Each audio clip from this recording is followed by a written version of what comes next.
சனாதன வீரன், சனாதன ரட்சகன் அப்படின்ற பேர் எடுக்கணும் அப்படின்றதுக்காக செம காமெடி அந்த லட்டு மேட்டர்ல வந்துட்டு நடத்தினாம் பாருங்க ஒரு நாடகம். அடங்கப்பா, இவன் பண்றது எல்லாமே பாத்தீங்கன்னாக்கா முழுக்க முழுக்க அரசியல் பப்ளிசிட்டி. என்னதான் ஆந்திராவில் பவர் ஸ்டார்னு சொல்லிக்கிட்டு இருந்தாலும் ஆந்திரா மக்களுக்கு பவர் ஸ்டார்னாக்கா மாஸ் ஹீரோ. ஆனா தமிழ்நாட்டை பொறுத்த வரைக்கும் பவர் ஸ்டார்னாக்கா இங்க காமெடி பீஸ். சனாதனம் இருக்கிற வரைக்கும் ஜாதி இருக்கும், ஜாதி இருக்கிற வரைக்கும் சனாதனம் இருக்கும். சனாதனத்தை ஒழிக்கணும் அப்படின்னு சொன்னாக்கா அது பார்ப்பனிய மேலாதிக்கத்தை ஒழிக்கணும். இவன் சனாதன ஹிந்து இல்ல, இவன் ஒரு சனாதன அடிமை நாய். தன்னுடைய ஒற்றை புன்னகை சிரிச்சு கொண்டே செருப்பால் அடிக்கிற மாதிரி தன்னுடைய சிரிப்பாலே செருப்பால் அடிச்சிருக்கார். கர்நாடகாவில் இருக்கக்கூடிய லிங்காயத்துகளிடம் இவன் சனாதனத்தை பத்தி பேச முடியுமா? லிங்காயத்துகளை வாங்க சனாதனத்தை காப்பாத்தோன்னு சொல்ல முடியுமா? இந்து மதத்தில் ஊடுருவிய சனாதன ஆரிய பார்ப்பனர்களை தனியாக வெளியேற்ற வேண்டும். ஒரு இந்து சாமியை தொட்டாக்கா தீட்டாகுனாக்கா அந்த அளவுக்கு சாமிகள் என்ன பலவீனப்பட்டு போய் கிடக்குதா? இந்து கடவுள்களை இந்துக்கள் தான் ரொம்பவே இழிவுபடுத்திட்டு இருக்கிறீங்க. ஒரு சாதாரண மனுஷ தொட்டாக்கா சாமி தீட்டாயினாக்கா அந்த சாமிக்கு அப்ப சக்தி இல்லையா? இந்து மதம்னாலே ஜாதி, ஜாதி ஏற்றத்தாழ்வு, குறைந்தபட்ச சுயமரியாதையும் கண்ணியமும் உள்ள எவரும் இந்த சாத்தானின் மதத்தில் இருக்க வேண்டும் என்று நினைக்க மாட்டார்கள். இந்த சனாதன மதத்தை சாத்தானின் மதம் என்று சொல்கிறார். நாம இன்னொன்னு கூட பவன் கல்யாணம் சொல்றோம், உனக்கு திராணி தெம்பு இருந்தா இந்த சனாதனம் நிலைநிறுத்தப்படும் சொல்லிட்டு நீ தமிழ்நாட்டுக்குள்ள வந்து பேசி பாட தெரியும்.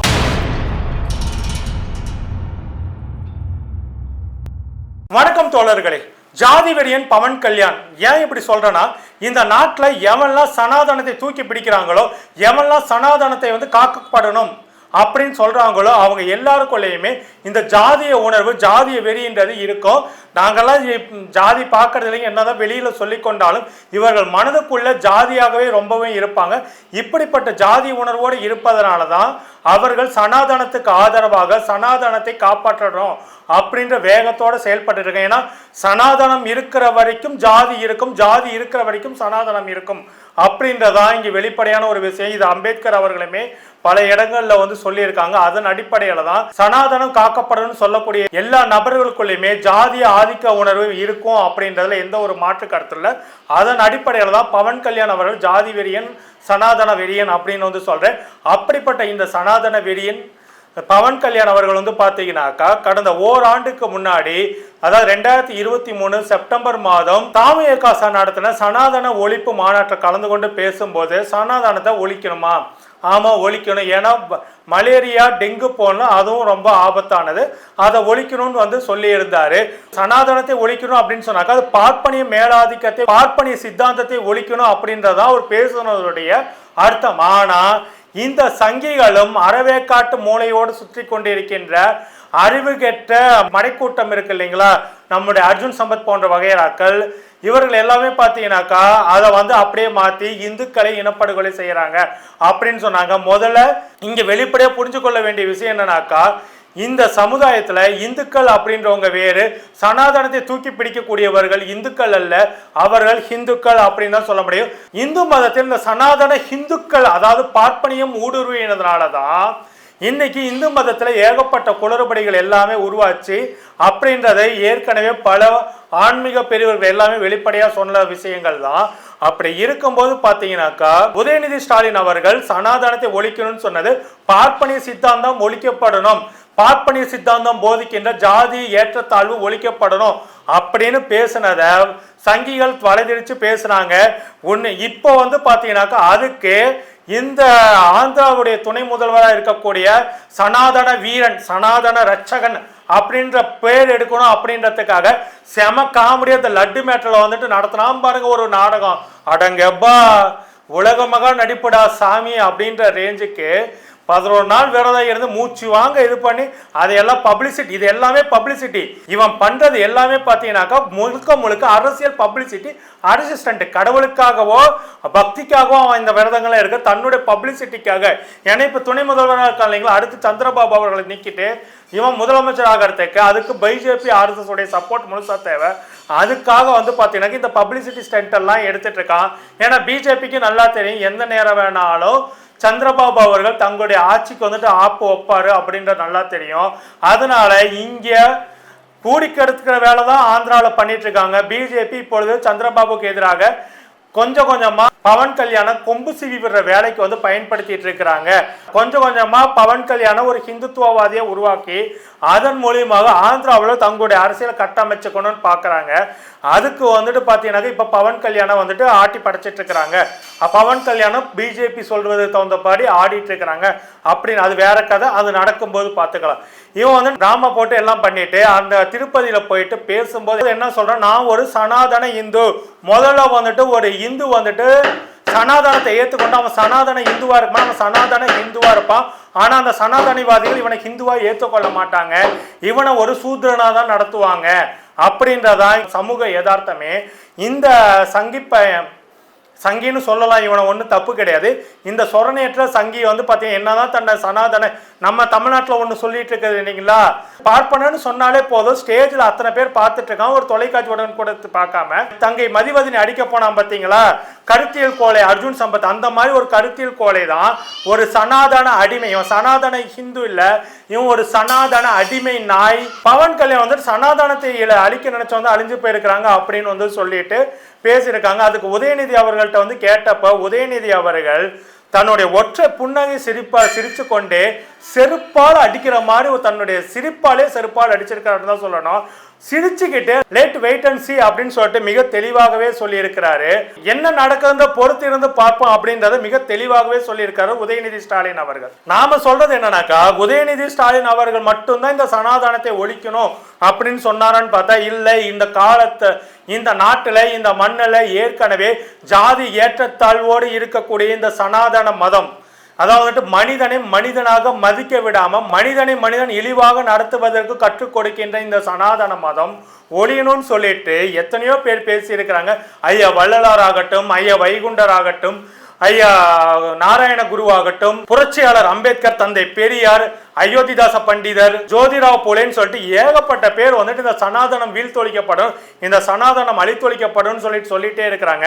நாம கேட்கறது என்னன்னாக்க, தன்னை இப்பொழுது சனாதன ரட்சகனாக, சனாதன காப்பகனாக, சனாதன வீரனாக வீறு கொண்டு எழுந்து பேசுகின்ற இந்த கோழை பையன் பவன் கல்யாண் வந்து பாத்தீங்கன்னாக்கா உண்மையிலே உனக்கு சனாதனன்றது மேல உண்மையிலேயே வந்துட்டு ஒரு நம்பிக்கை. ஏன்னா இது வெறும் பேசுனதெல்லாம் அரசியல் நாடகம், அட்ஜஸ்டன்ட்.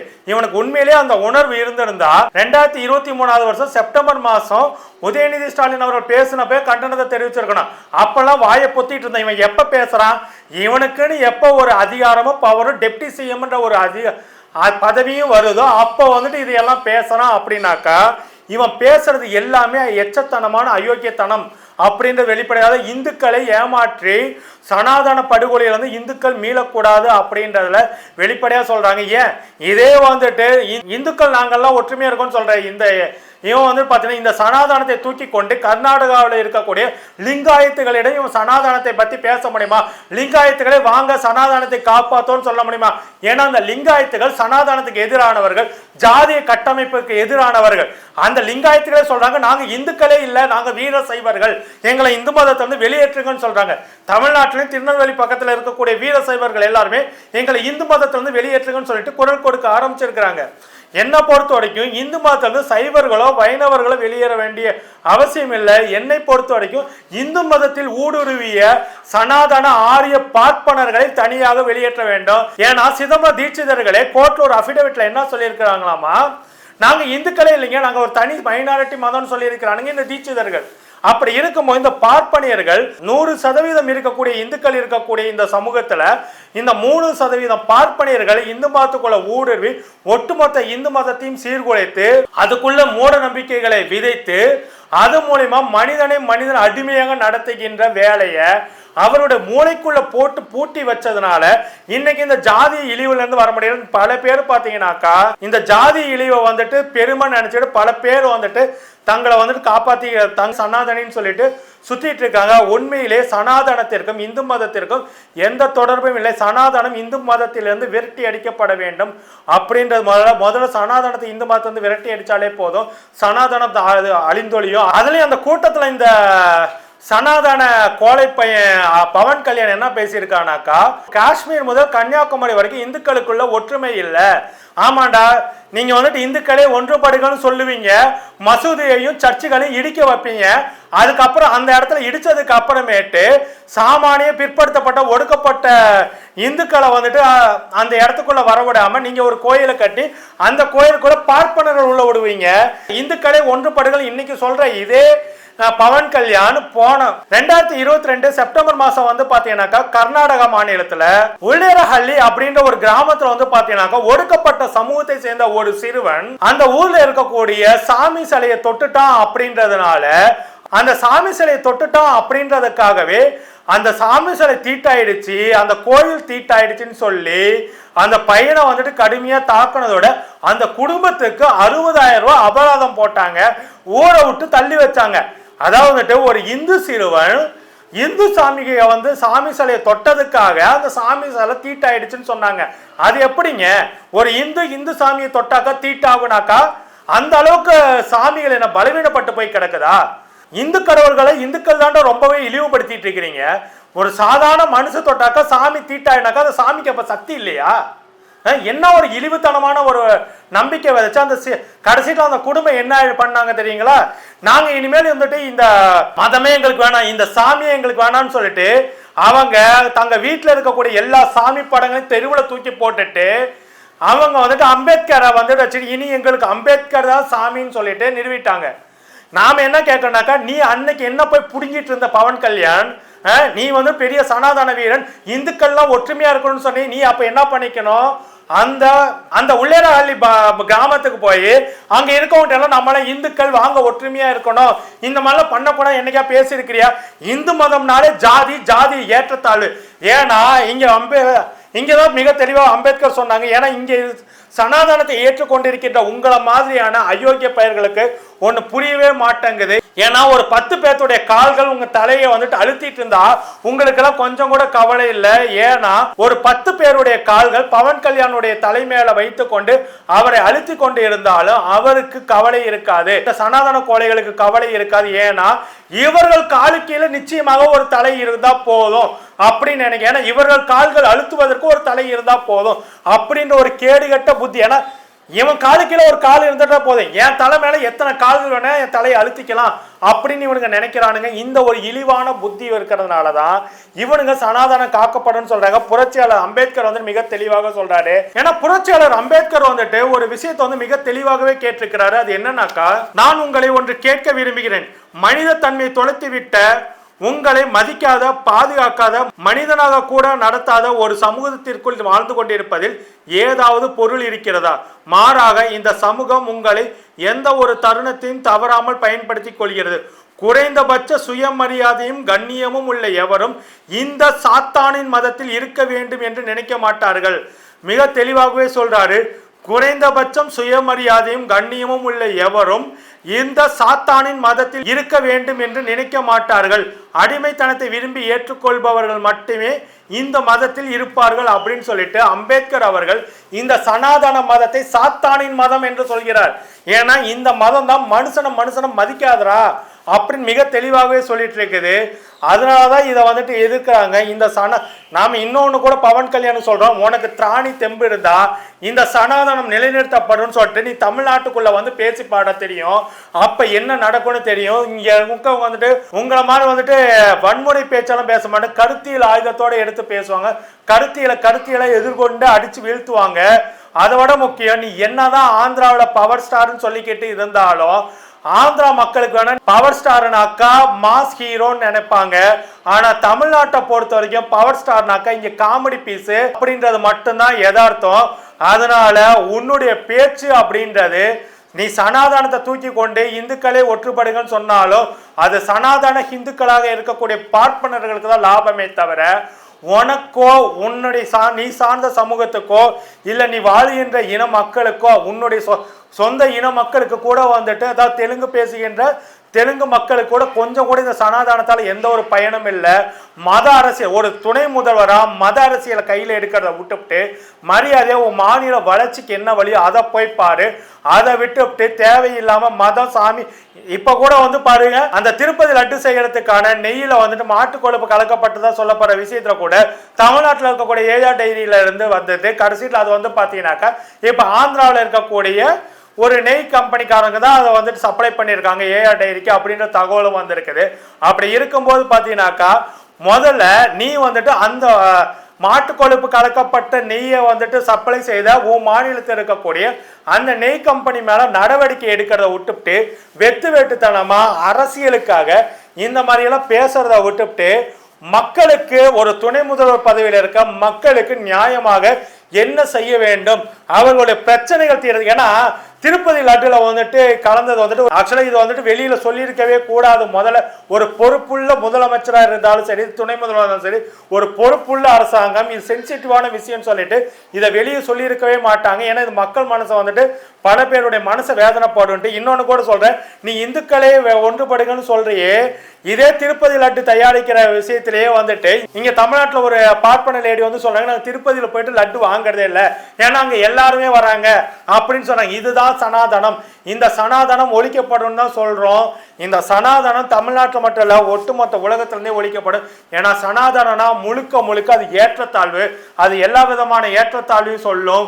அந்த ஏற்றத்தாழ்வுகளை வந்துட்டு முழுக்க ஒழிக்கப்படணும்.